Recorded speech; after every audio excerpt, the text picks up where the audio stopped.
welcome to the Sargassum Seminar on supporting climate-smart fisheries, aquaculture, and agriculture through product innovation. So the objective of the Sargassum Seminar on supporting climate-smart fisheries, aquaculture, and agriculture through product innovation is to showcase the innovative work being done to develop a biostimulant and compost from the Sargassum seaweed using the principles of the circular economy and the precautionary approach to ensure safety across the value chain. And we have a number of speakers this morning, and they are Mr. Milton Haughton. He's the Executive Director of the Caribbean Regional Fisheries Mechanism Secretariat. Ms. Sophie Jones-Williams, she's the Program Manager for International Development, Plant and Food Research, New Zealand. Mrs. Shadeen Beckles, the Value Chain and Marketing Specialist with the Caribbean Agricultural Research and Development Institute, CARDI. And online, we have Mr. David Mogollon. He is the EU Head of Cooperation to Barbados, Trinidad and Tobago, the Eastern Caribbean States, the Organization of Eastern Caribbean States, and CARICOM Forum. Okay, so our speaker, Mr. Milton Haughton, he is a graduate of UWI, the University of Buckingham, London, Metropolitan University, and University of Law, London. He holds postgraduate qualifications in fisheries, general management, and law, and has over 44 years of work experience in fisheries in the Caribbean region. Our other speaker, Mrs. Sophie Jones-Williams, she is an experienced international development program manager at Plant and Food Research, where she oversees several international climate adaptation and sustainable agriculture projects. And before joining PFR, she played a key role in central government, managing a disaster response and humanitarian NGO fund. We also have Mrs. Shadeen Beckles. She specializes in value chain assessment and development for a variety of crops, including coconuts and sweet potatoes, as well as innovative resources like sargassum. Her recent work includes a small ruminant feed lot trial that evaluated the performance of a feed formulation containing small amounts of sargassum. Shadeen represents CARDI at the Regional Sargassum Action Learning Network, which is a platform geared towards mutual learning and knowledge sharing. She holds economics and agricultural economics degrees from the University of the West Indies. And Mr. David Mogollon, he is an agricultural engineer from the Universidad Politécnica de Madrid, and he has a Master of Business Administration from the Instituto de Empresa de Madrid. He started his professional career in the private sector, and he worked on advancing the EU nutrition agenda in multiple countries while occupying different positions. He has been the head of the EU Corporation in Honduras since 2017, where food security and nutrition was one of the priority sectors, and he is now the head of the Corporation of the EU for the Caribbean. And I am your chair. I am the program manager for Fisheries Management and Development, Maren Headley, with the CRFM Secretariat. We will now go on to an overview of the sargassum influxes and their impacts on Caribbean fisheries and aquaculture, including the mariculture sector, by Mr. Milton Haughton, the Executive Director of CRFM. Thank you very much, Dr. Headley. Sargassum has become a familiar word to all of us in the Caribbean region, because since 2011, it is an issue that we have been grappling with. Almost every year, we've had to spend a lot of effort and money basically to clean up and to dump. But increasingly, we are looking at how we can use this to generate jobs, income, and other benefits, economic and social benefits. So we have been having these recurring blooms and accumulation of sargassum and it's an ocean-wide phenomenon, at least in the central Atlantic Ocean, affecting countries on both sides of the Atlantic, from the east all across to the west. So the West African countries are impacted. Our countries in the Caribbean are also impacted. And this has caused significant disruption to our economic activity, and it has also impacted negatively on the environment, the marine environment, and the associated livelihoods of people in the coastal communities, whether it's in the tourism sector, the fisheries sector, or just people living and operating in the coastal environment. Okay, so what's causing this? I think we all know by now that climate change is one of the factors influencing the warmer waters and other changes brought about by climate change, including changes in ocean current, ocean circulation, as well, ocean chemistry, and eutrophication. So we have added a lot of nutrients from runoff through the big river systems into the ocean. The ocean is getting more nutrient rich, and this is one of the other factors that is driving the blooms. But there are other contributing factors, such as upwelling of the West African coast, and upwelling brings up so oceanographic phenomena that brings up nutrient-rich water and contribute to the eutrophication of the ocean, and also the Sahara dust. Currently, we have been getting more Sahara dust. It's rich in certain nutrients, certain elements, and it's contributing to the overall eutrophication of the ocean, and the warmer temperatures fueling the blooms in Sargassum.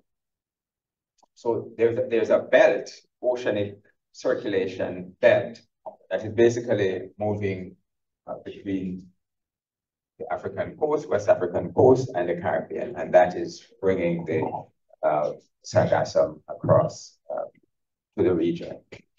At the end of the day, Sargassum is a natural part of the marine ecosystem. Natural part. It's a marine algae, and we have hundreds of marine algae in the marine environment. It is actually a very important ecosystem on its own. It is one of numerous marine living resources that we have. So we have fish, we have shellfish, and we have thousands of algae and marine plants. So this is just one of the marine algae that we have. It is important in the natural environment because it's an ecosystem that supports fish, a lot of shellfish, turtles, birds, etc. And so it is a key part of the marine ecosystem. It is an ecosystem in itself, and very, very important in the overall scheme of things. The problem really arises because of the recent blooms, which it is the scale of the bloom that is really creating the challenge. And as I said before, generated to a great extent by Sargassum. So since the bloom started, we have seen a significant increase.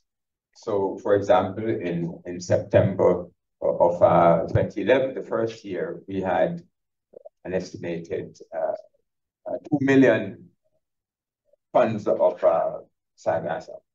2018, we're probably at the peak, and it was up to about 20 million tons in September of 2018. And this year now, the experts, using the satellite technology and so on, they estimate that we have about 12 million tons of sargassum available in the waters. Now, sargassum also plays another very important role apart from the ecosystem for several marine species of fish and shellfish and turtles, etc.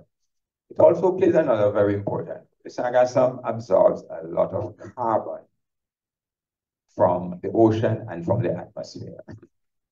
And you will recognize right away that that is very important because it is the carbon dioxide is a greenhouse gas, and that is what is driving climate change. And it is also driving acidification of the ocean, which is upsetting the natural balance of the ocean and creating a problem. So sargassum has the capacity to fix the carbon and effectively captures the carbon. And then in the deep ocean, where it's usually found, it sinks to the bottom and actually removes significant quantities of carbon dioxide from the atmosphere, from the ocean water, takes it to the deep ocean, where, according to the experts, it can be sequestered and stay there for hundreds or thousands of years. That's what I see in the literature. So you recognize that that is actually important. Okay. Let me continue. So in terms of impacts on fishing, because this was the main thing I'm supposed to be focusing on, impacts on fishing. Well, when the inundations started in 2011, there was alarm in the fishery sector because once the influxes started, fishers started having significant problems and challenges on many fronts. The extent was new and unusual, and was disruptive to their activities. Their fishing nets and fishing gear were getting entangled and damaged because of the sargassum. The sargassum was being pulled into their boat engines through the intake valve and clogging up the engines, and therefore creating serious problems for them. So some fishers were just not able to go out because their exit from the beach was blocked by the quantities of sargassum that they were experiencing. And so, there was decreased landing of fish, and just by fishers not being able to go out. But also, there are some species, including, and importantly, the flying fish, which is very important in Barbados and a number of other countries. The flying fish was just absent when the sargassum was present. So the sargassum was altering the composition and availability of fish. So some affected the migration pattern of some species, and some were just absent. But we also had increased abundance of some species and certain size of species. For example, dolphin fish, the adults were absent, but there were a lot of juveniles that were basically sheltering in the sargassum mats. The other species like jack, amberfish, they call it in some countries, others just jacks, and they were in greater abundance. Now, fishermen, of course, when they go out, they have certain species that they want. They can't get what they want, they will take what is available. So they saw a lot of juvenile dolphin, they were hammering them, captured. But we all recognize that that is not a good thing if you're thinking long term. Because if you remove the juveniles before they're able to mature, you could affect the production in future years. There's also another significant thing for the fishery sector was the increased operating costs. You can imagine in some cases what the fishers had to do was move to other beaches or go somewhere else to fish. So they had to change where they fish, and the travel costs, operating costs, and the higher maintenance costs and repair costs, etc. So, right. So the Sargassum was impacting fishers and the fisheries sector in many ways. This is the depiction of the ocean current and what is happening. So this slide actually shows you the from satellite imagery and analysis using AI technology and so on. We can, scientists are able to calculate the amount of sargassum in the waters. So you can see we're now in October, so this is tracking the amount of sargassum in the Caribbean and Atlantic for September every year since 2011. You can see there's a little sargassum on the bottom right-hand side. You see some on the East Atlantic, you have quite a bit. That's on the African side. And on the Caribbean side, which is left, you will see that we have some sargassum around the Eastern Caribbean drifting westward. So this is an image that I captured it from the University of South Florida Optical Laboratory. It is satellite data again using it. So the red color is basically where they picked up sargassum presence the 7th of October. So that's a few days ago. And you can see actually if you go to the site, it's a dynamic map showing movement and presence of sargassum based on the satellite information. So let's just focus a little more on the impacts. So sargassum is impacting our coastal ecosystems. In the deep waters, it's not a problem. It's the natural cycle. But when the quantities that we're getting inundating our coastal waters and our beaches, that's a problem. It will smother and kill marine species. Corals need the sunlight. If sargassum covers the coral for too long, they will die. On top of all the stresses that the coral reefs are under. So this is one more, especially the warming. I think we all know about the warming and the coral bleaching, which is really corals being killed because the water is too hot. So on top of that, we have the sargassum, which is blocking sunlight, creating problems for coral reefs and other species in the coastal area. When the sargassum decays, it releases toxic gases, ammonia, hydrogen sulfide, methane, and you recognize some of these are actually powerful greenhouse gases. So it decays, it releases these things, and it releases other elements, chemical compounds, which may be damaging to the coastal waters and the marine habitats and species. It alters the water chemistry. So when you're releasing a lot of toxic gases, where hydrogen sulfide, ammonia, etc., they dissolve in the water, and it changes the chemical composition of the water. So in some cases, it will lead to eutrophication, depleting the oxygen levels in the water. And the combination of all these can lead to fish kills and die off of other marine species. Because, nature is a very finely tuned and balanced system. And when you have disruption, it is overall damaging.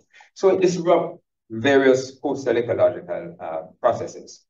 And it also transports a lot of nutrients from the deep water into our coastal water. But we already have problems with too much nutrients, especially from runoff from land-based activities, farming, fertilizer, etc.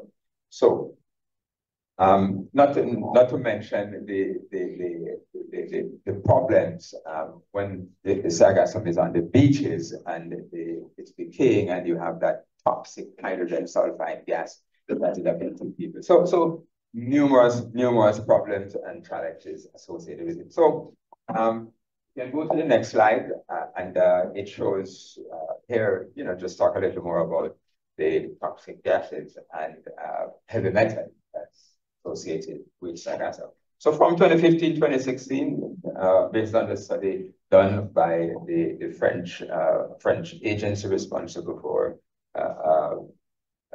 environmental health and safety, etc., they found heavy metals in the sargassum, and they were the first ones that raised the concern regarding the toxic gases that were being released and could be harmful to people. So heavy metals, we all know that heavy metals is not good, damaging to people, health, environmental health,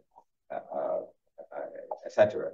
So, I mentioned in this slide some of the challenges with heavy metal. The problem with heavy metal is that it accumulates, bioaccumulates, and it may take years, 10, 15 years, before you see the impacts, the negative impacts of heavy metals. And experts like Dr. Bellamy, know all about these challenges with heavy metal. So it can damage brain, lung, kidney, liver, etc., and associated with cancer, the different heavy metals. Whether it's mercury, arsenic, cadmium, these things are just not good for us. And contribute to muscular and neurological degenerative processes. So negatively impact all of us. And if these heavy metals get into the soil, over time, it will damage the soil. And if it gets into our water table, it's a problem. So these are all concerns. Now, having said that, we're not, some soil naturally contains some of these elements, and so on. Most of us are aware of the challenges with cadmium in cocoa, for example, and chocolate. So we can manage these things when we know that they exist, and there are ways of working around them and managing them. So I don't want you to think that there's nothing we can do with sargassum because of these heavy metals concentration. So I just want to emphasize here that the hydrogen sulfide and the gases, ammonia, etc., they can negatively impact people's health. And especially, I think we have probably all experienced the very pungent odor from the decaying sargassum, which is hydrogen sulfide gas. So breathing in too much of that can have negative impact on people's health. And if the concentration is too much, then can actually be fatal. So these are things that we need to be aware of. And of course, we also have problems with mental health of persons who live in communities where they're exposed to the sargassum on the beaches surrounding them, and then they can't enjoy the beach, and it just disrupts their livelihoods. Right. So let's now think about uses. Right now, the vast majority of the sargassum that is in our coastal waters and on our beaches, we basically just collect and dump in landfills. I mean, that's by far what is happening with the sargassum. And you see some men there in the Dominican Republic, and they go almost every morning, collect the sargassum, and it's the same across the region. There are some mechanical collections too. But the point I'm making here is that basically what we've been doing is just collecting and dumping it mainly on land in landfills. And that is fine. But remember, if we're doing this over many years, we can have problems with contamination, and we have to bear that in mind. So for a short term, that's fine. Now, tourism is so important that beach cleanup is very important. Countries are also putting barriers in place, and you see the barriers at the bottom of the screen, and it prevents a lot of the sargassum from coming ashore, and it can be collected from the outside of the barriers and then dealt with as we wish. The CRFM Ministerial Council adopted a management plan, a protocol for managing the accumulation of sargassum. And I know several countries use that to prepare the national plans. The sargassum is really a complex and very important marine algae, and it contains hundreds of elements and compounds. And so it is a marine living resource that can be utilized for various purposes to generate income and benefits to the society. And of course, from the beginning of the inundation, people have been interested in exploring ways of using sargassum. People started from the beginning using it for compost and so on, right, and fertilizers and so on. But it's always good to understand exactly what you're dealing with. And Sophie in the next presentation is going to tell you about a project and some activities that we implemented. And first was trying to understand what's its chemical composition, and therefore be guided by the science and good understanding, determine how best to utilize it. So, but there are many things that can be done with it: agriculture, food and beverage, biofuel, fashion, cosmetics and pharmaceutical, paper, bioplastics, construction material, environmental remediation. So various things. And by the way, the photo you see a tractor helping to clean up some of the sargassum. I think this is in Jamaica, in Montego Bay. But there's a problem when you use heavy equipment, because it can cause more harm than good, because you can damage the ecosystem itself. All right, so continuing on uses. Now, the marine algae market globally is growing. It's big and it's growing quite rapidly. There are various studies that I've seen that give different projections for growth in the marine algal market. But one of the studies suggests that, well, estimated that the current market is 20.16 billion. That was in 2021, and it's expected to grow nearly 11% per year. And so by 2031, it will be nearly $56 billion market.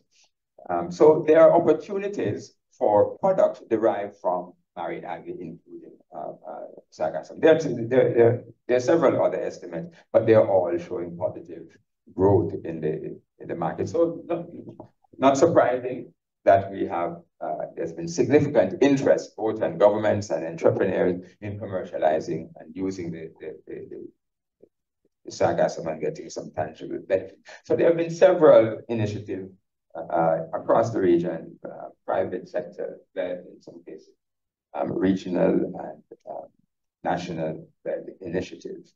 And these continue and they're ramping up. The bottles you saw there are bottles of fertilizer, so biostimulant produced from sargassum. The next slide showing you some blocks. This is in a town not far from the Belize border, where they're using the sargassum blocks and building of this. So the house you see there is a house built by blocks made from sargassum.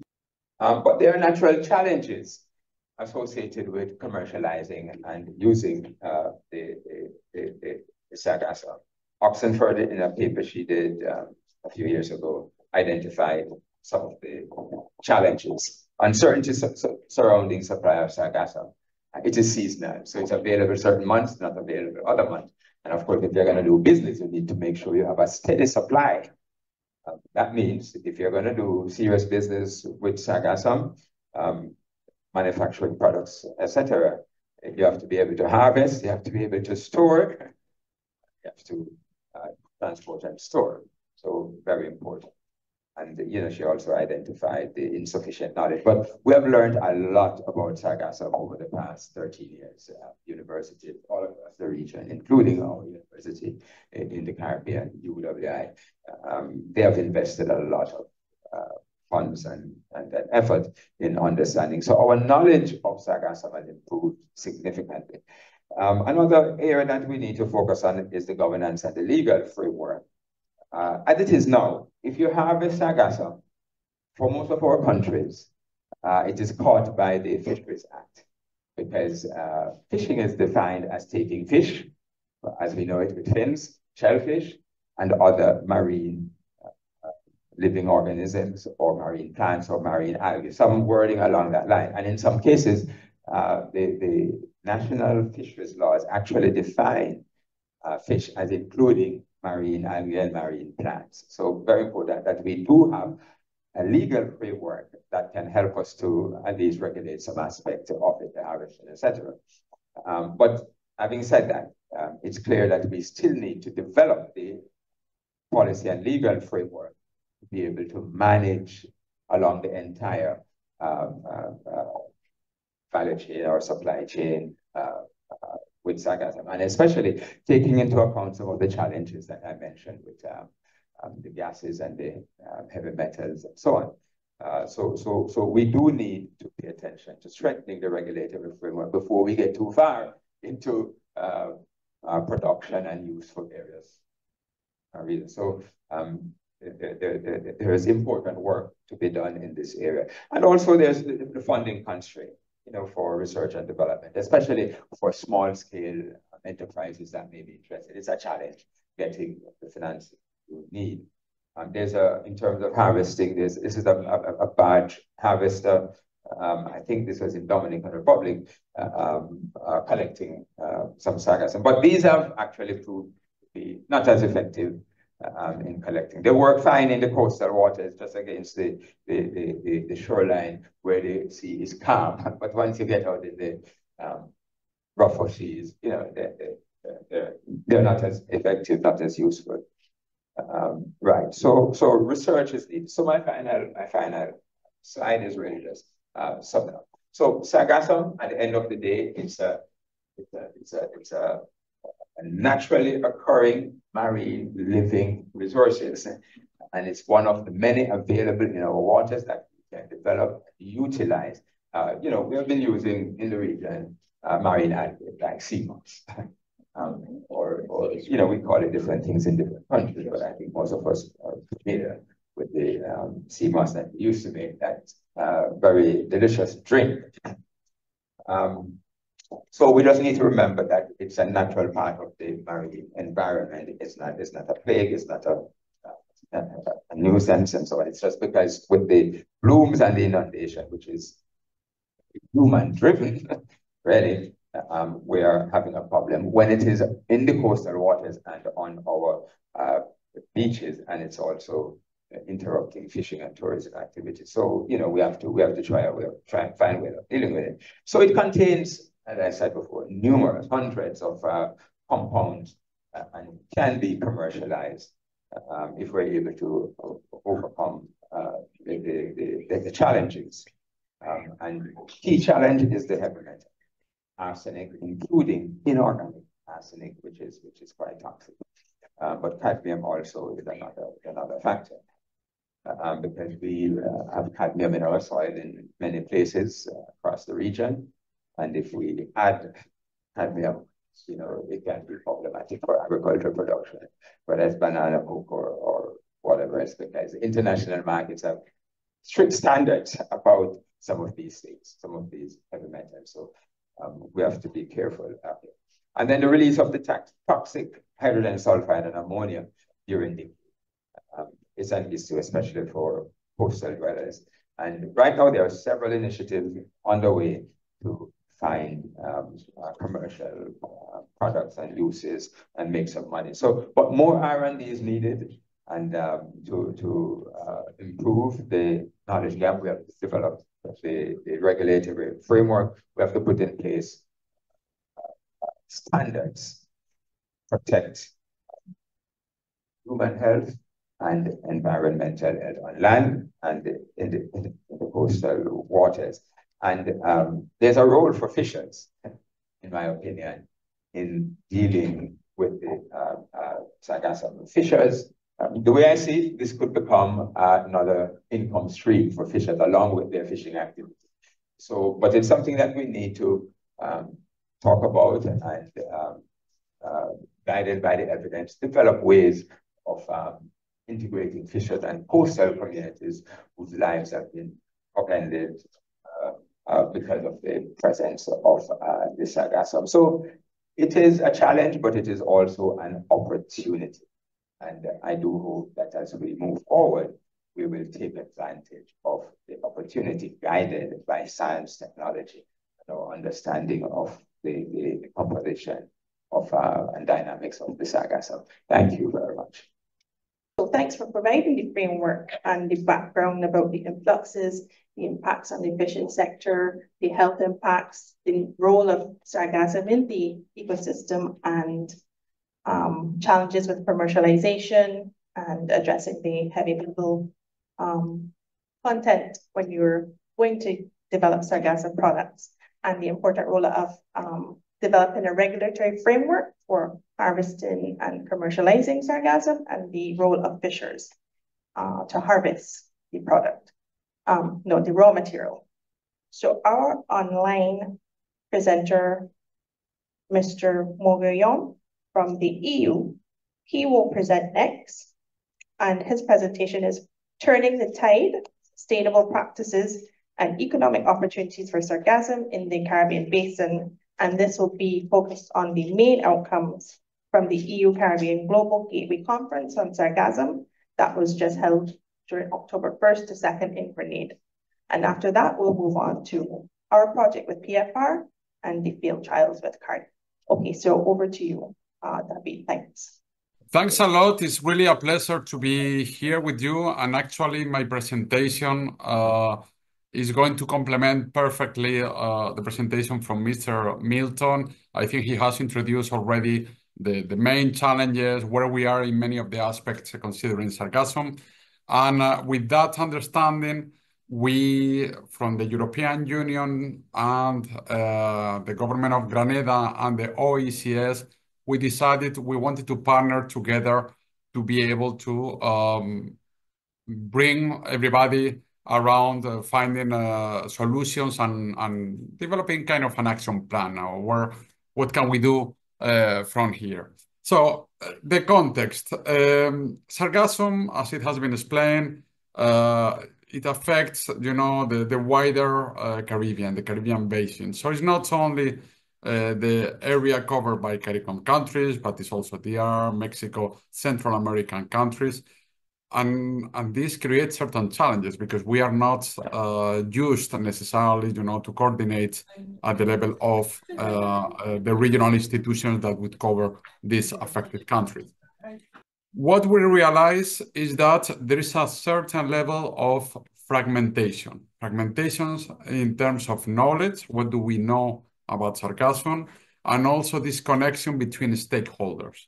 Very often we realize that some of the researchers in Barbados, where I'm based right now, or in, for example, in the Netherlands, are investigating the same aspects and they don't know what each other is doing. So there's no sufficient coordination. Same happens when it comes to piloting new approaches to biogas from sargassum, to different aspects, policy frameworks, etc., etc. So we realize there is a need to bring everybody together around a single conversation on sargassum. And that single conversation would have to include all the actors involved in the value chain, or value chains in plural, of sargassum, and also those involved on the broader ecosystem beyond the value chains. And I will get into that in a few minutes. So what is clear is that sargassum is not something that can be approached or be solved, by one single island or one single country. There is a need to foster a collective effort with the different countries involved on this problem. And while we understand already the challenges and even the benefits sometimes for biodiversity of sargassum, our approach was trying to transform sargassum from a challenge in terms of waste to a resource that can be used for valorization and for economic benefit, and trying to, if possible, compensate for the cost that it already generates in terms of tourism, in terms of fishermen, etc., and if possible, to get some benefits out of that. For that, what we need is to develop the value chains that are not there yet because it's something relatively recent. So we have to start almost from scratch. So the regional Sargassum conference took place last week, Monday and Tuesday, and it brought together almost 400 people from almost all the countries in the Caribbean Basin, plus the overseas countries and territories, the Dutch islands, the French islands, etc., all of those affected. It also brought regional institutions like SICA, CARICOM, OECS, ACS, etc. Almost 80 people representing private sector companies involved on sargassum and ready to invest or providing technological solutions for sargassum. IFIs like World Bank, IDB, like European Investment Bank, like CAF, etc., and international partners like European Union, organization from European Union member states, USAID, etc., and of course research institutions and university. It was a big success already seeing this participation because we managed from the beginning to get this connecting the dots, connecting the stakeholders that need to talk to each other to know who is who, and it already helped to establish, relationships and to harness some opportunities in terms of investments around the conference. So the whole thing was around one single objective, that was trying to develop and invest on economically and commercially viable value chains that could generate technology transfers, creating jobs, and mitigate the impact it already has, the sargassum. So for us, the basis was this value chain. So what do we need to do to make sure that we can address the main challenges and we can, in that way, contribute to develop these value chains? There are different layers, of course. There is the collection, where we have the issue of forecasting. Indeed, there is a certain problem with predictability. We need to understand where the sargassum will arrive, in which beaches, in which quantity, when exactly, is not every month, etc. And for that, there are methodologies being developed. We use our satellite network, Copernicus, as basis, to develop these forecasting methodologies. But still, there is some research needed to advance on that. But there are also solutions that need to come up on onshore and offshore contention, though more and more the idea is to try to stop the sargassum arriving in the sea and not to collect it on the beach. It's too late for many of the potential uses for valorization, and it is economically much more costly. So we were discussing on coastal marine resilience and restoration initiatives, etc. On treatment and handling, clearly we need still to develop some of the best technologies for drying, grinding, silaging, even pelleting sargassum, in a way that it will address the issue of availability of the raw material over the year. If we can only collect for 6 months, for example, we need to be able to treat it so that it can be used as a stable supply in the value chains by the industry. So that means processing, that means storage, that means certain solutions that sometimes are at pilot level and needs, the next step that is scaling up. And sometimes there is still a need to improve those technologies. Transformation, then there are a number of potential value chains that open up for Sargassum. Milton mentioned several of them before. We are talking about the possibilities of using Sargassum for biogas, for fertilizers. I think there will be other presentations on biostimulants, cosmetics, construction, etc., etc. One of the most promising, to be honest, we came to the conclusion is everything related to energy. Why? Because of the high level of the high price of energy in the Caribbean, and also because this is one of the value chains that will allow to get volumes of Sargassum at a scale from the sea and to be able to use it.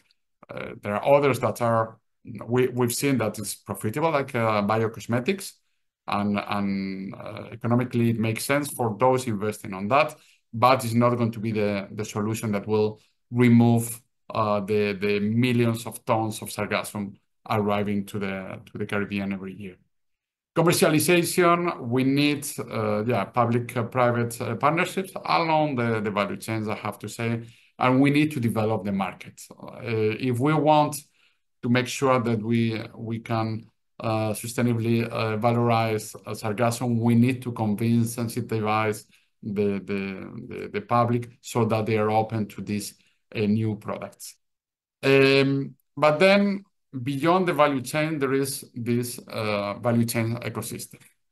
Financing and investment. There is a need to bring the right financiers to the table. And this is what we did in this conference, where we created an investment forum. One of the 2 days, it was all about investment, bringing together the companies, the researchers, the IFIs, to make sure that the business needs and investment needs could be matched by those putting the money. We realize that the problem is not a lack of funding. Only on our approach on a global gateway, meaning the Team Europe or the European Union plus some EU member states like France, Spain, Germany, Finland, Italy, etc., plus some of the key IFIs, CAF, IDB, EIB, World Bank. We put together already more than $300 million on loans and more than $60 million in grants. So money is available. The thing is that we have to make sure that it is used properly for those opportunities that make sense, and with the instruments and the approaches that are more needed. On research and innovation, indeed, there is still a lot of gaps, and this was part of the discussion. We need to better understand the resource as such, the technologies for transformation, the monitoring and forecasting. There is a lot throughout the chains where we need to invest. Public-private partnerships is part of the ecosystem. In all these different elements, we need to bring the private sector on board, but there is a constant interaction with the public sector on policy frameworks, regulations, developing standards, etc., etc. And all these needs a proper policy frameworks and coordination to bring together the value chain. So I have already mentioned a little bit of that. If we want to go forward, and that was the key idea behind the conference, not to just bring the people and talk about the challenges and the problems, but how can we advance with concrete solutions and step forward. On research and innovation, we were talking about these gaps that I was mentioning. on industrial investment and technologies, we were discussing on these potential investment opportunities. And the first step in the short term is going to be to work with Grenada to bring them to a point where they will have a couple of investments that hopefully will be successful and will be able to be replicated across the island, the small islands, because we realize that the situation in the English-speaking Caribbean is very different than in Mexico and Dominican Republic. In Mexico and Dominican Republic, you have the big chains of hotels that are incurring important costs with the arrival, the influx of sargassum in their beaches, and they are ready to put significant amounts of funds on the table to solve it with solutions at scale. This is not the case of the islands in our region, so we have to try to find adapted solutions for those. So we are exploring right now as we speak solutions for potential biorefineries for cosmetics and also biogas in Sargassum, hoping that we can also escalate somewhere else. And meanwhile, we are also discussing with Roman Sargassum in Barbados, also the action plan that St. Vincent and the Grenadines is bringing on the table on Sargassum, etc., etc. On financing, I mentioned already, it's not about availability of funds, it's also what and how can we support and accompany. We need to support the startups. Sometimes the funding are ready for very high tickets, and sometimes what we need is just 2 million euros for this small company that wants to go to the next step, but they are not going to be able to handle $40 million. And sometimes we have the feeling that there is support for the small or for the big, but there is nothing in between. How can we fill that gap? We are ready to put funds on sovereign loans, corporate loans, de-risking mechanisms. Sometimes equity is key on this. This is a new value chain. We understand that sometimes there are certain risks associated to this new value chain that will involve that some of the investments will not go forward, and therefore we need to invest with equity that is more adapted to that. And then policy coordination and frameworks, etc. We realize that there is a lot of initiatives around that, but we are reinventing the wheel very often, and each and every single country is struggling on how to bring that and in their policy. So now, last slides. There was an agreement or a proposal put forward by Grenada, OECS, and the European Union as co-organizer to go forward from that conference. And there are a number of initiatives that we agreed on, and we hope will be somehow the roadmap or the principles to continue advancing until the next regional conference, because the next EU-LAC regional conference on sargassum will take place in 1 year, probably. Some people say that probably in Dominican Republic, but we don't know yet. And the idea is to be able to show progress and advance on this agenda before term. So one, we will establish what is called the Sargassum Information Hub. This is a platform, an internet platform that already exists, but needs an upgrade, an adaptation to make sure that we have a platform where anyone relevant and pertinent on sargassum will have there everything needed on where are we on research, who is doing what on biofuels, on construction materials, who are the financiers that are supporting this, So it's a one-stop shop that will bring everybody and will allow to share the knowledge with all the stakeholders around sargassum. Second is to foster a more collaborative and coordinated approach on research. And for that, we have already some opportunities. We have the area that is the All Atlantic Oceans Research initiative, where there is a big number of our countries in the Caribbean participating. There is also the EU-LAC joint initiative on research and innovation that will allow to mobilize and prioritize funding to Sargassum, and we need to use these frameworks to bring these gaps that we have detected into the researchers' agenda.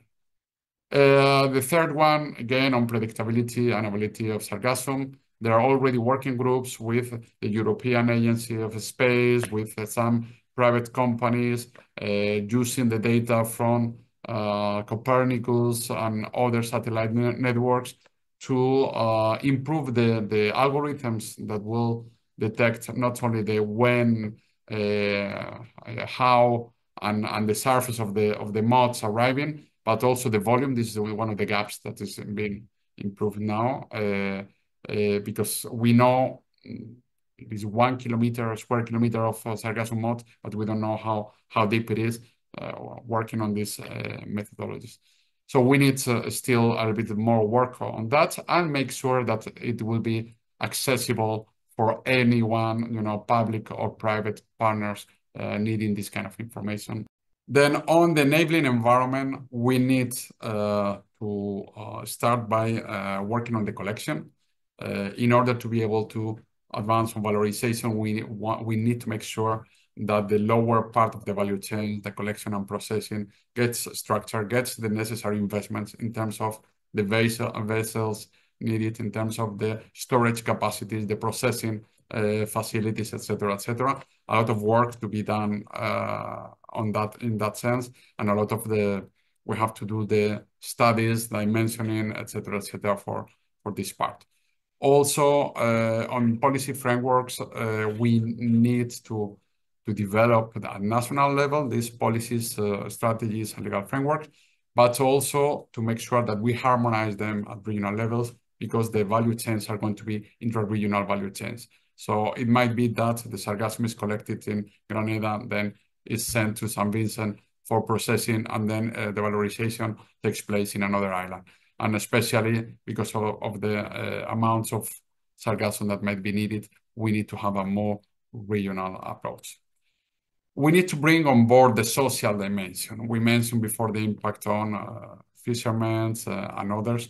How can we make sure that we involve them in this value chain development, and we make them benefit also on potential economic uses of Sargassum, and we mitigate the negative impact, socioeconomic impact on these populations. And also, as there is this regional dimension linked to, developing protocols at Caribbean level on how much Sargassum could be collected, taking into account the biodiversity positive impact it also has, also the economic zones, where it can be collected, etc., etc. There is a need for regional frameworks, and for that, the hook, the institutional hook that seems to be the most suitable would be the Cartagena Convention. And the last slide, I promise, would be to make sure we jointly develop the transformation side, and for that we need to base our analysis on what are the needs, the requirements of the private companies in order to be able to transform X thousands of tons of Sargassum in this island. We need to be able to have this collecting needs, this transformation, this type of storage, etc. And from there, develop the whole value chains from top to down. And at the same time, we need to bring collectively as well all these IFIs and commercial banking that could be able to support and accompany the investment required in the value chains and bring these new technologies, the risk investment and projects, etc., etc. I think that's it. Maybe I was a little bit too long, but happy to open the discussion if there is the space now. Thank you. Okay, thank you very much for your presentation, and I'll open the floor for 2 questions or comments because I know you have to go at 10:30, and then we'll move on to Sophie and Shadeen, and they'll help us catch up with time, I hope. Okay, so 2 interventions or comments. Okay.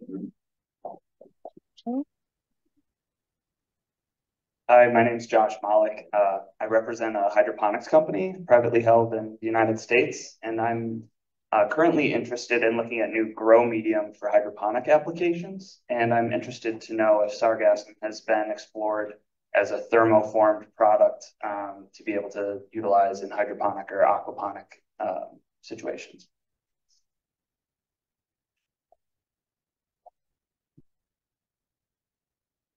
Thanks for that. David, would you like to respond? I don't know if I'm the person best positioned to reply on that. I know that there has been some initiatives and exploration on that, but I don't have the data on if this is one of the most valuable value chains that has been identified. From our studies, the most promising in the short-term value chains for sargassum at scale are mainly biogas, our fertilizer, our compost, our biostimulants. All of them can be even intermingled so that with the same value chain we can have different sub-products. But I would not dare to get into the bioponics. I don't have the sufficient information on that. Maybe Mr. Milton might have. So I'm unfortunately not in a position to answer or respond to the question. Okay, thank you very much. So, but an interesting suggestion. So one will take into consideration for future, maybe with plant and food research or Cardi. I think they'll be able to, with some research, they might be able to provide some feedback later on. Thanks to the 2 presenters so far. Very interesting material and very important work. Just really a very quick comment. When the previous speaker was speaking about the enabling environment, we spoke a lot about plans and making sure the policies are in place and so on. And I just I didn't see anything. It may be there, but I didn't see anything looking particularly at governance. And I know that this is something that we expect to be in place and to be running properly. And we feel that, okay, it's the plans and the strategies that are missing. And obviously they are in the case of sargassum. But I think that in perhaps when we are moving forward with whether it's a plan or a strategy, I think it will be important if to sort of look at the governance mechanism that is supposed to be implementing this plan. And you spoke about options, like, for example, the energy option, which may or may not be workable in the case of the Eastern Caribbean, but you did say there could be options that could put it at scale. And if this is the case, it's worthwhile considering, even if we know that the governance mechanism may not be perfect, what is useful sometimes is setting up a task force and to ensure, for example, if we're talking energy, that the ministry responsible for energy is included, and finance and foreign affairs. It depends what is going to be in the mix, but very important to I think develop this interministerial collaboration whenever the opportunity affords, because we're seeing it in everything that we're doing and not just sargassum. So I just offer that really as a comment. Thank you.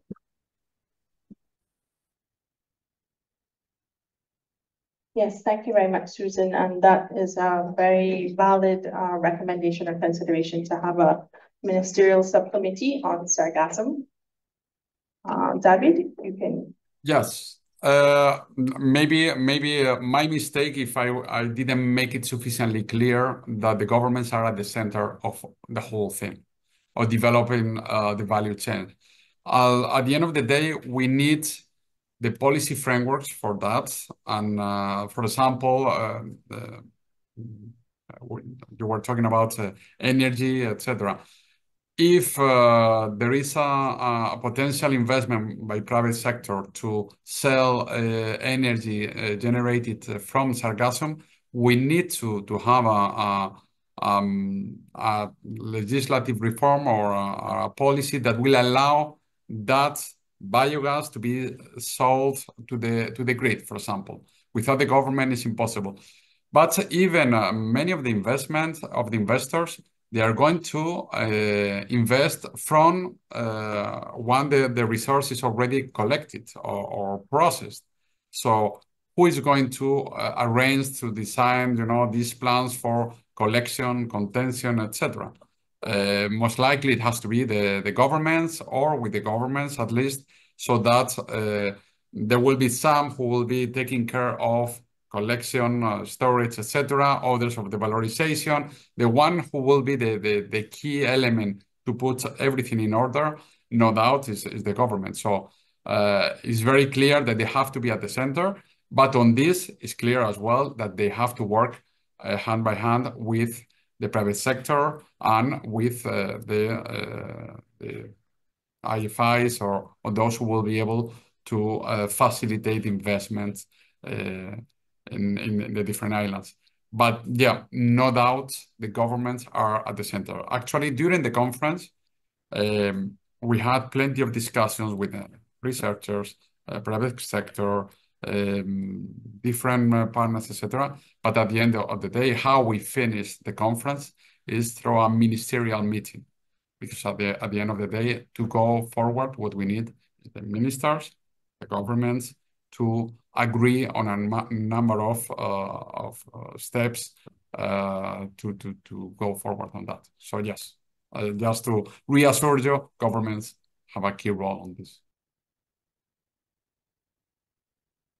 Okay, thank you very much. And the Honourable Minister Caesar, he was going to join the session as well, but he is in Cardiff, so his apologies. He sends his apologies, and thank you very much, David. Now, we were supposed to end at 10:30, but we are behind schedule, so I'll just pass over to Sophie. Now, we have one question online about having a regional facility if you're going to develop, for example, fertilizer. And you will hear some more from Sophie in terms of a pilot plant coming up in the next presentation. So over to you, Sophie, on the addressing sargassum influxes through the Sargassum Products for Climate Resilience in the Caribbean project, developing a liquid biostimulant using a do no harm approach. Thank you, Maren, and I will endeavour to try to make up some time to be efficient in my presentation. Thanks everyone for joining us today. I hope it's going to be an interesting presentation for you. So I'm from the New Zealand Institute of Plant and Food Research. We're an agricultural research institute with a wide range of scientific capability. We have been funded by the New Zealand government through their International Development Cooperation Program to work on this project, Sargassum projects for climate resilience in the Caribbean. Now, I would be remiss if I didn't acknowledge our amazing partner, the CRFM, as well as our other collaborators in the region, CARDI and the University of West Indies, and in particular the Cave Hill campus. So the aim of this project, and as you've heard, sargassum has many, many impacts for the coastal communities that it inundates, and has health, environmental and economic impacts in terms of tourism losses. So we want to mitigate some of those impacts through the development of value chains and valorization of sargassum as a raw material. Some of the long-term outcomes that we're seeking to get through this project is increased resilience for tourism and fisheries, And that includes the development of a supply chain for fishermen to be able to contribute and supplement losses and catches from fisheries, as well as the local communities being part of the processing and supply chain. Also increased employment and socioeconomic benefits through the development of local industry. So building off the manufacturing all the way from supply chain through to the end product. And reduction of the impacts on the environment. The less sargassum washing up on beaches, hopefully the less impact we're going to have on coastal communities and the ecological environment. So the project started in 2020 with phase 1, which was raw material research. So as you've heard, sargassum does have heavy metals in it. It's doing a great job cleaning up the oceans of these heavy metals, but unfortunately, when it washes up onto the beaches, we get sargassum that is laden in heavy metals. So we looked at the full component and we wanted to use this information to analyse which products we could valorize from this raw material. We are currently in phase 2, so we're in product and process development, and I'll get to more of that shortly, and also product commercialisation strategy development. So how can we get this at a large scale to actually meet the needs? Our third and final phase is outreach and full supply chain development. So we have to have a product to create demand for the supply chain. So from phase 1, we took the information from the compositional analysis and we compared it through a number of criteria, including commercial viability, local infrastructure capability, research and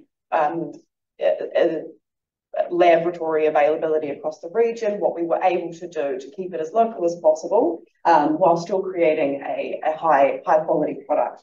We started with 23. We ended with a short list of 2, as you'll see, and the 2 includes plant enhancing products and commercial sustainable building materials, much like what Milton showed you earlier, the Saga blocks from Mexico. We have landed on developing as our first product the biostimulant, so a liquid biostimulant from the sargassum, and you'll hear more about what a biostimulant is as opposed to a fertilizer and how we've developed it. And I just wanted to touch on our approach. So we know that heavy metals are a big concern, and we don't want to create negative impact from the work that we're doing through creating a product that causes bioaccumulation of heavy metals within the system, or by harvesting too much of the wrong thing. So our do no harm approach in terms of product development has been to create a prototype, and we've trialled it in greenhouse trials, which we'll hear from Shadeen next about. We've been testing, and when I talk about testing, we're not just testing the product, we're testing the plant materials, the fruits, the soil, to make sure that the entire plant system isn't being impacted through the use of this product.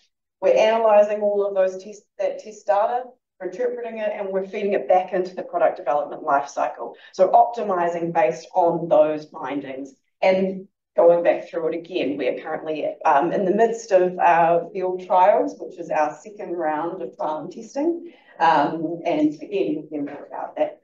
We're also looking at offshore harvesting. So if we can prevent the sargassum from coming onto the beaches by harvesting large amounts at sea, we're mitigating the impacts on those coastal communities and the environmental ecological impact as well.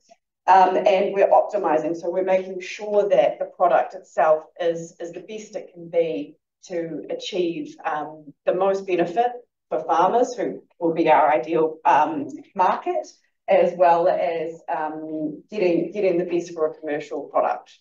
And I'm going to leave it there for now because I want to hand over to Shadeen to talk about our trials. Thank you. Thanks very much, Sophie. So over to Shadeen, and she will present on the effects of the liquid Sargassum-derived biostimulant on cucumbers in greenhouse and field trials in Barbados. For our team at CARDI, we would have been responsible for conducting the field trials as well as the greenhouse trials. I'm assuming everyone in the crowd knows what CARDI is, but for those of you who don't, CARDI is a regional institution established by CARFM responsible for agricultural research and development in the region. So we have a presence in 14 countries across the region, including here in St. Vincent and the Grenadines, as well as in Barbados, where we would have conducted the trials. In terms of the presentation, what I will do, we'll run through for you the trial design that we would have worked with specifically for the greenhouse trials. As Sophie would have mentioned, we want to adopt a safe approach. So we would have taken the time to design trials where we would have been using 4 different types of extract methods. We would have had sargassum liquid extracts developed by the team from UWI at Cave Hill, and we would have used 4 different extracts that we would have trialed in greenhouse conditions. 3 different concentration rates, 2%, 4%, as well as 6%, and we would have combined that with different rates of fertilizer as well. Of course, for the farmers in the room, and probably everyone in general, we know the high cost of fertilizers and the increasing cost of fertilizers. So we wanted to see, can we be able to use this biostimulant in combination with fertilizers and possibly reduce the amount of fertilizers that farmers have to use in their production systems. We would have used our control in the trial, which would have been no fertilizer, no liquid extract. That was our complete control. And we would have also used 2 other controls, one with half fertilizer, at, well, half of the recommended rate, I should say, and then one at 100% of the recommended rate. So just giving you some more details here on the trial. We would have completed those greenhouse trials last year during this time between September to December at our Cardi Fuel Station, which is on the grounds of the Ministry of Agriculture in Barbados. And we would have trialed it using cucumber for 2 simple reasons. One being a fruiting crop, and we wanted to see how the liquid extract would impact a fruiting crop. Because we know there's some research out there already on how it can impact leafy greens. And we also wanted a short-term crop that we'd be able to get some quick results on and at least start the process in seeing how these biostimulants can work in agriculture. So as I mentioned, the objective was to see how the liquid extracts, the different types that we would have used, how they would have worked alongside fertilizer at the 2 different rates. And we would have used the completely randomized design. I mentioned the extraction methods, but we also compared those liquid extracts with a commercial product that's on the market. So Mr. Haughton, in his presentation, he would have mentioned that there are some commercial products in the market already. So we wanted to see how they work, that we were doing, the extracts that we were using, how they matched up to what was already on the market. We used a 2% rate, 4% rate, and a 6% rate. So what we essentially did was combine different amounts of the liquid extracts that we would have received with the respective amounts of water to generate 800 milliliters of a solution, and that 100 milliliters was applied to each of the pots in the greenhouse trial. So the photo that you can see here, somewhat of a greenhouse, but an enclosed structure nonetheless, where we would have laid out our design. We had 4 pots in each of the treatments. So for each of those treatments, you would have had, let's say, for instance, extract 2 that would have been used at 2% rate with 50% fertilizer. We would have also had extract 2 in another 4 pots, but at the 4% rate, and then at the 6% rate. And for each of those rates, you would have had the 50% fertilizer as well as 100% fertilizer included. So those are just some of the implements that we would have used as well to make sure that we were precise in the amount of extract that we applied in each. So you can see these are the plants here a few weeks later as they were growing. And what we would have done for data collection, as Sophie mentioned, we wanted to make sure we not only see what's happening with the soil, we want to see what's happening with the plant itself. We wanted to see what was happening with the cucumber fruit itself. So we would have collected data such as the days to flowering, leaf count, days to harvest, number of fruit. We wanted to look at the root function diameter as well too, to see if the biostimulants are having an impact on how wide the root system was for these cucumber plants. Nutrient uptake was something else we also looked at. For the cucumbers themselves, we wanted to look at the circumference of the fruit, the length, the straightness. We would have done the Brix test as well too, to see if it impacted on the taste of the fruit, because we can have a larger cucumber on the market, but if it tastes terrible, in return, no one wants it. So we looked at, of course, arsenic levels. Let me just say that we didn't capture cadmium levels in these first set of tests, but for the field trials, cadmium is something that we want to measure as well, because we know that can have a significant impact, as Mr. Haughton would have mentioned, and the weight of the fruit. For soil, we looked at arsenic again, as well as the nutrient uptake. Right, so in terms of results, here are some results we have here for days to flowering for the different treatments that we would have had. So firstly, if we just look at the first one, that is for extract. I know you can't see the information at the bottom, but that's for extract 1 at 50% of the fertilizer rate. And that would have been for 2% liquid extract of extract 1.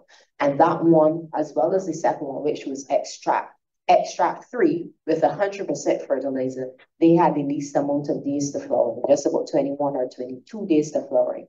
And the control, which would have received no fertilizer, no liquid extract, that had the most days to flowering, which was 30. So already we see a difference there. It's 3 different ranges, essentially. The first set, which comprised some of the liquid extracts, as well as some of the controls, and the full amount of fertilizer, as well as 50% of the fertilizer. So we see varying performances in terms of the days to flowering, but at least we know for sure, at least from what we saw in the trials, that extract 1 was giving us the least amount of days to flower. And heavy metals results. So there were, let me just say, there were a lot of different things that we would have found when we did these trials, but we just tried to pull up the most important or what we believe would be the most significant factors to show with you here today. So in terms of heavy metals, you would see the second bar, which says none, would have been the control. So that is essentially coming in just around or just above, I should say, the amount of heavy metals for extract 1. And these are the arsenic levels in the stems and the leaves that we would have been looking at here, because once the trials were completed, we harvested the plants, we took subsections from the middle, the top, the ends of the stems. We would have ground them, dried them, and sent them off the sample for testing, So we noticed the lowest levels of arsenic in extract 1. There's still a degree of error in that, as you see there by the error line. So there's a possibility that it could be, of course, greater than the treatment that would have received no extract. But still, that's a significant thing that we were seeing there. That would have received the lowest levels. The commercial one is still performing pretty well as well, too, in comparison to extracts 2, 3, and 4. Right.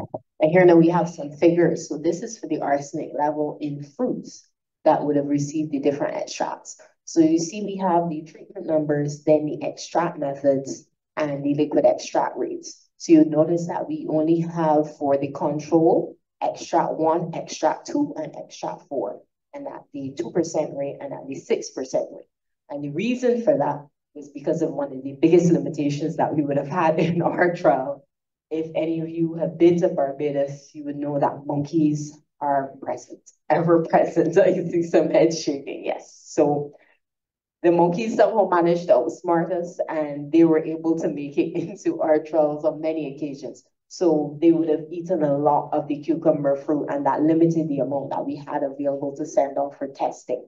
But we were able to get sufficient fruit that we could test for extract 1 at the 2 and 6% rate, as well as extract 2 at those same rates, and extract 4 at the 2% rate, as well as the control. Now, what is of even more interest, and which was still great that we were able to get sufficient information for, is the fact that if you look at extract 1 at the 2% rate, the amount of arsenic per kilogram of the fruit is 0.867. Now, I think it is the European Union, I think it is, that has the recommended rate for arsenic in food consumption is supposed to be, the maximum rate is 2 milligrams per kilogram of food. So 0.86 is very good, you know, so we're getting some good levels. When you look at the control also had 1.15, and that's the treatment that would have received no liquid extract at all, because we wanted to be able to compare what was happening in the treatment with none of the liquid extract, as well as the treatments that had the liquid extract in it. As Mr. Haughton would have mentioned, we do have heavy metals that are already naturally occurring in some of our soils. So we wanted to see what the impact would be, how we could compare and see what's happening there. So those are the initial results that we've seen in the greenhouse trials. As rightly mentioned, we needed to validate that. So we needed to be able to see, okay, when we replicate this in field conditions at a larger scale, are we going to see something similar or is it going to be different? Right. So we did some analysis as well to, we did an ANOVA on the small fruit. As I mentioned, the monkeys ate a lot of our fruit. So we were still able to analyze the small fruit, and we were able to see that there was a significant relationship between the type of liquid extract that was used, between the liquid extract, the type of liquid extract, as well as the amount of fertilizer that was used. And we also did something called Bonifroni post-hoc test. Let me give kudos at this point to the CARDI team at headquarters, particularly our statistician, who provided us with some great support on the analysis. And we would have seen that extract method one, same one that we had the least amount of days to flowering, the same one that we saw those low levels of heavy metals in. That is the extract that at the 4% rate with a recommended rate of fertilizer 50%, that had the highest mean value in terms of the fruit, and it was significantly different to the other groups that had lower mean values. So essentially, we were seeing a greater amount of fruit, or small fruit, I should say, that were being produced from the plants that were being provided with extract one, right? We also would have seen, right, that extract one with the 50% fertilizer rate at both the 4% and the 6% rates, it demonstrated greater fertilizer efficiency when compared to extract one with 100% fertilizer rate across all the extract rates. Now that is significant, of course, because that is giving us some early signs that you can possibly use less fertilizer, maybe up to 50%, when using these biostimulants. So that is also important. So I just have some photos here of the field trials. So as mentioned, we needed to take the work out into the field to see, okay, is what we're seeing in the greenhouse, is it going to be replicated in field conditions? Now in the field, of course, you see the picture on the left. We, of course, weren't able to go through and necessarily do things like days to flowering and the leaf count, but what we were able to do, which is what is going to be most important to the farmer, is to look and see, are you going to get more fruit at the end of the day? Because that's what was the market. So you see a photo here. The monkeys did not outsmart us in this instance, and we were able to get quite a few harvests of cucumbers. I think our team back in Barbados, they're tired of seeing cucumbers at this point in time, but we would have been able to get a lot of cucumbers from that harvest, and we would have completed the cucumber field trials now. The samples, have been sent off to the labs. So we're waiting to see what the results will be from there, and to see if we're going to see that significant relationship between the extract used, making it that extract one was the one that we took to the field trials, looking at it at a 2%, 4%, and 6% rate, since we were able to see that it was performing the best out of the 4 extracts. That's the one that we used in field. So we want to be able to see now, okay, are we seeing a difference in that performance, in the performance of that extract at a particular rate when we compare it to the commercial product as well as the control? Right, so we also did some trials with sweet pepper because we wanted to be sure, okay, is it just cucumbers that this extract works for, or will it work for another fruited crop as well? So you see the first photo on the left, that is the early stages of our sweet pepper plot. We would have set up a nice randomized control trial as well. The second photo, that would have been one of the larger sweet peppers that we would have harvested. And the last photo shows you some of the samples that have been cut. They're in the oven to be dried, once again, to be prepared for the process of grinding them and sending them off to the lab. Big kudos again to the team back in Barbados, because there was a lot of work that went into setting up the trial, but then also on the back end in terms of preparing the samples, so that, going back to what Sophie said, that we can make sure that what we are doing is safe, that we get all of the information to hand, and we know what it is that we were hoping to put on the market that's safe for consumption. So, and by making one last point, just to note that all of the fruit that we would have harvested, both for sweet pepper and cucumber, none of it has entered into the commercial market. It was safely disposed of. So once again, we want to make sure that what we do is safe for human consumption and that we do all the necessary testing. So thank you very much.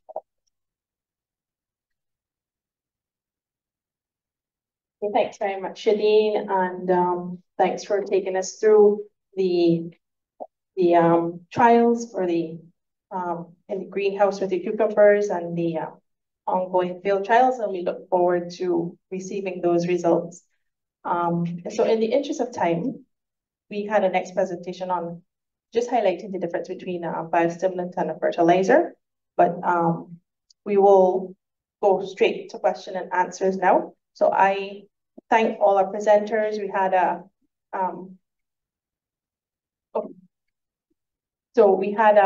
from Mr. Haughton, we had an overview of the problem. We are expecting, as he said, 12 million tons in this last quarter. And then we had the update on the conference in Grenada and the outline of what a complete value chain for sargassum, looking at different products could be and the need for an enabling environment. And an important takeaway there is that there are funding opportunities available in terms of loans and grants. So just building capacity of our stakeholders to tap into those. And then finally, back to the our biostimulant. And I will now open the floor for questions. I'll take 3 questions, and somebody can let me know if there are any online questions. Go ahead. Hi, good morning, everyone. Risha Aline, aquaculturist, as well as a farmer. I am inquiring with regards to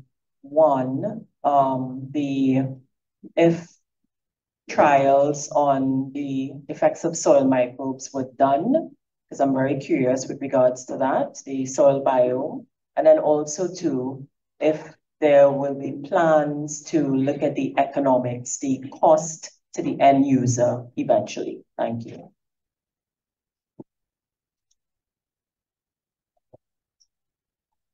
Okay, thank you for your question. We actually had a field day recently because we would have invited some of our stakeholders to get their feedback as well too. And the question as it relates to the microbes, that is something that been a very good and important question as well. So for this particular work that we did, that wasn't something that was included, but I believe that's something that can possibly consider for the future, because of course you want to make sure that the health of the soil isn't detrimentally impacted by the work that is being done. So that's an excellent question, definitely something for consideration for future work. And then I'll briefly just talk to the second part of your question, second question there. So our next step is to do a pilot plant, which will manufacture a larger scale amount, so taken from lab scale to pilot scale, which should help us validate the cost effectiveness of end users. And our goal would be that it would be significantly less, ideally, so that we are reducing the cost to farmers, particularly with the rising rates and costs of fertilizer in the region. Thank you.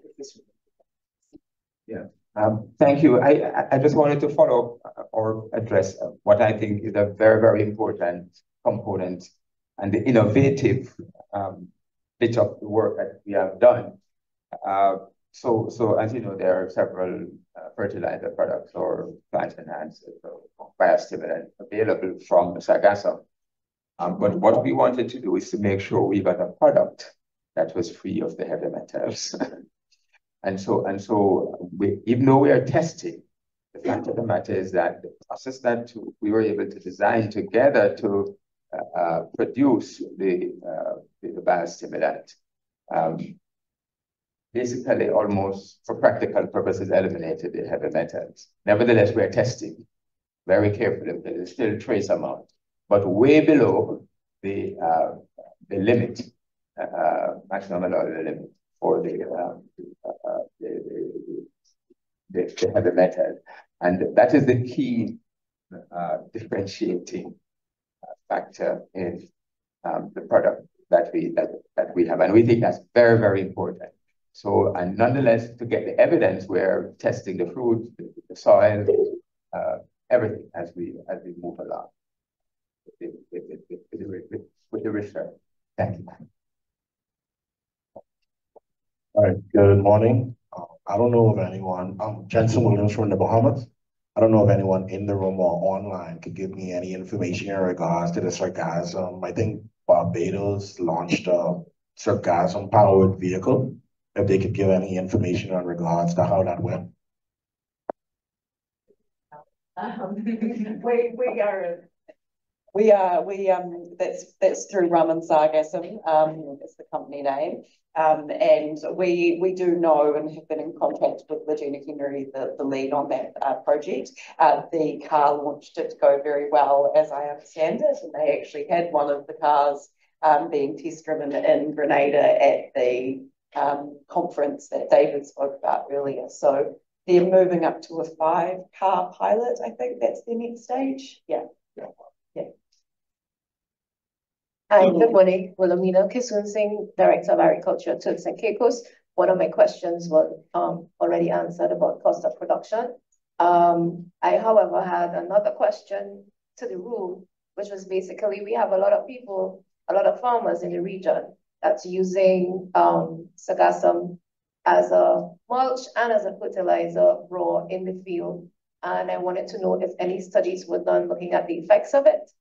And my concern as well for construction material, the heavy metals, if anyone's doing research on the long-term effect of having, for example, blocks in a home with heavy metals and what that will have on persons residing in the Midlands. I'll try to take a wee answer to that, but so in terms of using the raw materials straight onto gardens, there has been some research done. One of the big concerns often is salinity, because the seaweed as it comes out obviously is covered in salt, and then further on the contamination from heavy metals into the soil. We haven't done that research, but I know that there is a lot of research available online to look at those kind of long-term contamination effects. And the second part of your question in terms of the building materials, I'm not sure if there has been any existing research into the blocks that are already in the market, but what we want to do is when we start looking at the development of building materials is look at the full scale, much like we've done here, looking at how the metals might leach into the ground below those blocks or the building materials or however it's used. So it's definitely within our plan and within our scope of view, but yeah, I'm not sure how much research has been done. And to follow up on the first question about the use of whether it was research had been done to look at the use of sargassum as mulch or whatever it is on plants. Research projects have been done in different places, and they have confirmed that certain crops, they absorb the heavy metals. So they have found elevated concentration of heavy metals in plants and crops, tomatoes and some others, grown with the sargassum added to the soil. So it is something we need to be concerned about. Thank you. Okay, thank you very much. So we have one online question, and that's also related to testing for the heavy metals. And just to clarify that the fruit, the cucumber, the levels were below the maximum allowable limit. And they're also asking about testing the soil for heavy metals before and after trials. So that's also been done. So we are awaiting those results. Unfortunately, we have another event at 11, but I want to thank everyone very much for participating to our online participants as well. And we look forward to interacting with you and informing you about the progress of this project. So thank you very much once again.